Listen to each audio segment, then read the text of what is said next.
तो उसके लिए इंपॉर्टेंट है। प्लस जितने हम स्टेट पीसीएस हैं, जितने हमारे टीचिंग एग्जाम हो गए लाइक टेट, सुपर टेट, ये सारी चीज़ें इसमें लिए इंपॉर्टेंट है।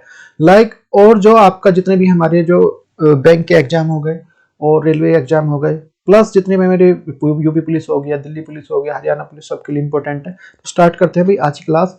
तो ये forced conversion a very the serious issue. तो इसके बारे में भाई क्या है, इसके बारे में समझते हैं पूरा।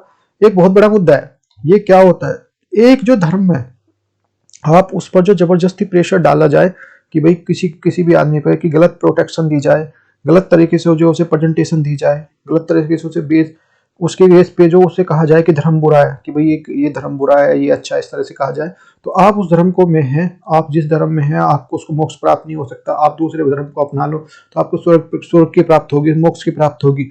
आप जो स्वर्ग में जाना चाहते हैं तो इस धर्म को अपनाना होगा।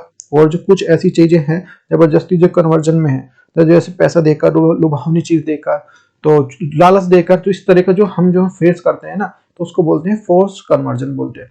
सुप्रीम कोर्ट ने जो स्ट्रिक्टली कहा है कि यदि ये फंडामेंटल राइट्स के जो अगेंस्ट है भाई ये चीजें, कि भाई अपना धर्म परिवर्तन के लिए, जबरन धर्म परिवर्तन बोलते हैं इसके लिए, तो सुप्रीम कोर्ट ने जो फाइल में कहा गया है कि कोई रास्ता ढूंढो इसके लिए, कोई भी है भाई जो हमारा गवर्नमेंट को बोला है कि भाई कोई भी इसके लिए रास्ता ढूंढो आप दो। देखो इसे कैसे टैकल करते हैं, बहुत एक बड़ा गंभीर विषय है। सुप्रीम कोर्ट ने बहुत सारी जो जजमेंट आए हैं इससे रिलेटेड, सुप्रीम कोर्ट ने जो रिलीजियस के बारे में जो बात कही है, चाहे वो रिसेंटली हिजाब का मुद्दा हो, या ट्रिपल तलाक का मुद्दा हो, या सिविल कोर्ट का मुद्दा हो, या जो सुप्रीम कोर्ट में अलग जितने भी समय समय पर देखो इस तरह के डिसीजन आते रहते हैं। तो आर्टिकल हमारा 25 वेरी वेरी मोस्ट इंपोर्टेंट है। आर्टिकल 25 से जो 28 के बीच में जो पूरी धार्मिक स्वतंत्रता की बात की गई है। भारत एक जो धर्मनिरपेक्ष राष्ट्र है, मतलब भारत में कोई भी धर्म नहीं है, सभी धर्म को सम्मान करता है। फोर्स व कन्वर्जन को रोकने के लिए नेशनल लेवल पर जो कोई कानून नहीं है भारत में, अलग अलग राज्यों ने इसके लिए स्वयं कानून बनाए रखे हैं। तो इस पर बात करेंगे क्या है भाई, तो सारी चीज को देख लेते हैं। अब इसके लिए डिटेल में पढ़ेंगे इसको। तो हमारा जीएस पेपर 2 में कवर करेगा ये government policy and the interventions of the development at various sector and the issues arising for the design implementation. तो ये force conversion is a very serious issue. The supreme court has declared the forced conversion is the very serious issue affected the security of the nation। तो ये security के लिए भी एक तरह से हार्मफुल है। सुप्रीम कोर्ट ने जबरन धर्मांतरण को, जो धर्म परिवर्तन करते हैं, तो देश की सुरक्षा को प्रभावित करने वाला जो देश का बहुत ही गंभीर विषय ये मुद्दा बताया है। उसी अदालत ने एक याचिका पर सुनवाई कर रही थी, उसमें फर्जी धर्मांतरण को नियंत्रित करने के लिए कड़े कदम उठाने के निर्देश भी की मांग की गई थी। तो इसमें देख लेते हैं भाई। तो ये सुप्रीम कोर्ट जो डिक्लेरेशन क्या है, अनुसूचित जाति दिशा में क्या है, तो इसमें इसके लिए देखते हैं। तो इसमें केंद्र ने जो अपने मामले पे जो स्टैंड लेने के लिए, रोकने के लिए उठाए गए कदमों में के बारे में सप्ताह में जवाब दाखिल करने के लिए निर्देश दिया है। यदि जबरन धर्मांतरण सही और जो सच्चा पाया जाता है, तो इस पर जो बहुत ही गंभीर, बहुत बड़ा मुद्दा है, क्योंकि अंत जो राष्ट्र की सुरक्षा और नागरिकों की आत्मरक्षा और धर्म की स्वतंत्रता को प्रभावित करता है। ये जो मुद्दा है supreme court at the marriage and the conversion, तो ये बहुत बड़ा मुद्दा है, क्योंकि देखो धर्म का लालच का देके, शादी का लालच देके कि तब शादी कर लेते हैं फिर उसके बाद, तो ये ऐसा नहीं होना चाहिए। तो विवाह और जो धर्मांतरण का सुप्रीम कोर्ट से क्या रिलेशन है, तो भारत में जो सर्वोच्च न्यायालय के अपने कई निर्णयों के लिए माना जाता है, राज्य के लिए अदालतों के पास जो जीवन साथी चुनने का पूर्ण अधिकार है। कोई भी क्षेत्र इसमें कोई भी देखो, इसका कोई भी सुप्रीम कोर्ट का किसी का हस्तक्षेप नहीं है कि ठीक है आप बड़े हो गए हो, आप जो सुन सकते हो। तो लिली थॉमस और जो सरला मुर्दुल, दोनों मामलों में भारत के सर्वोच्च न्यायालय ने पुष्टि की है कि जो बिना किसी प्रमाणिक विश्वास और जो कुछ भी लाभ, जो कानूनी लाभ प्राप्त करने के लिए एकमात्र उद्देश्य से किए धर्मांतरण परिवर्तन को इस तरह से पानी नहीं है। तो what is the forced conversion, तो क्या है जबरन धर्मांतरण क्या है।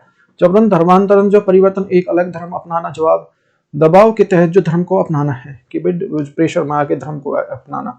तो constitutional articles related the freedoms of religion, तो धर्म की स्वतंत्रता से संबंधित संवैधानिक लेख क्या है भी, तो ये हमारा आर्टिकल 25 कहता है कि सभी व्यक्तियों को धर्मांतरण, जो अंतःकरण की स्वतंत्रता और धर्म की आबाद रूप में मानने और जो आचरण और प्रचार करने का समान अधिकार है।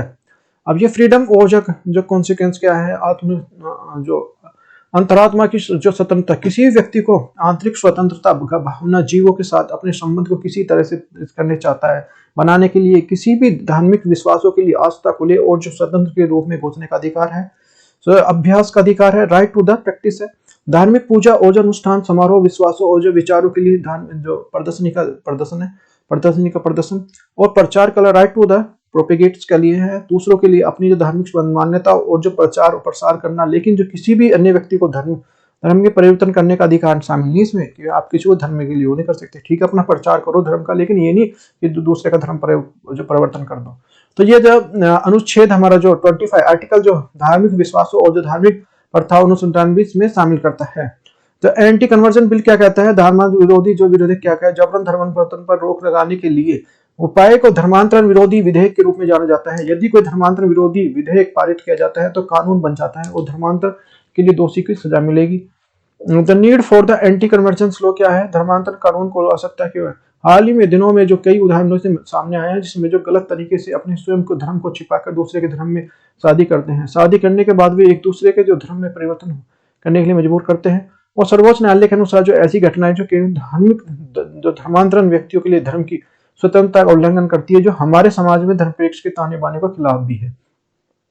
इंपोर्टेंस फैक्ट क्या है? इंपोर्टेंट फैक्ट देख लेते हैं। तो महत्वपूर्ण बिंदु क्या है? 1930 और जो 1940 के दशक में ब्रिटिश काल के दौरान जो रियासतों में लागू किया गया जो औपनिवेशिक भारत के धर्मांतरण विरोधी कानून की उत्पत्ति हुई है। कई जो रियासतों और धर्मांतरण विरोधी कानून जैसे बनाए गए, जैसे 1936 में रायगढ़ और जो राज्य का रूपांतरण जो अधिनियम 1946 का उदयपुर और राज्य का धर्मांतरण विरोधी अधिनियम बीकानेर, पटना और जोधपुर में कई इसके राज्य हैं। जो भारत की स्वतंत्रता के बाद जो संसद में कई धर्मांतरण विरोधी जो उपाय जो प्रस्तावित किए गए हैं, जो एक भी अनियमित नहीं किया गया था। तो रिलेटेड सर्च में देख लेंगे। इसमें जो हमें देखना है तो हिंदू मैरिज एक्ट क्या होता है, लव जिहाद क्या है और ओलेट्री क्या है। तो ये लव जिहाद अधिनियम क्या है और लव जिहाद क्या है, हिंदू विवाह अधिनियम और जो अभी विचार क्या है। और जो स्पेसिफिक के लिए देख लेते हैं एंटी कन्वर्जन बिल क्या है भाई। अबाउट द आर्टिकल 21 क्या है, आर्टिकल जो 25 क्या है, state and anti conversion laws क्या है, सुप्रीम कोर्ट जजमेंट क्या है इसके रिगार्डिंग, और the conventions of provisions the law. तो ये हमारा जो धर्मांतरण विरोधी विधेयक अनुच्छेद 21 के बारे में, आर्टिकल हमारा 25 धर्मांतरण विरोधी कानून के बारे में राज्य और सुप्रीम कोर्ट का फैसला क्या है, और कानून के विवादास्पद जो प्रावधान क्या है, ये सारी चीजें पता होनी चाहिए। इसके लिए क्वेश्चन देख लेते हैं भैया। आया हुआ क्वेश्चन है यूपीएससी में, अभिचारिक के लिए निम्नलिखित कौन सा कथन सत्य है? सही है। तो अभिचारिक एक अपराध है जो हिंदू कानून के तहत जो तलाक के लिए एक आधार है। तो और जो भारतीय कानून के तहत अभिचारिक किसी भी औपचारिक अपराध नहीं था। वो जो अभिचारिक जो हिंदू कानून के तलाक का आधार है, इसमें कोई नहीं। तो ये इसमें से सी इज द करेक्ट आंसर है। तो adultery is the ground of the divorce under the Hindu law. Next है हमारा जो मेंस स्पेसिफिक के लिए देखेंगे भाई, right to the choose the partner leaves to the person's choice, the partners of citizens fundamental right and the liberties discussed। तो साथी चुनने और जो पसंद के साथ साथ रहने का अधिकार जो नागरिक जीवन के लिए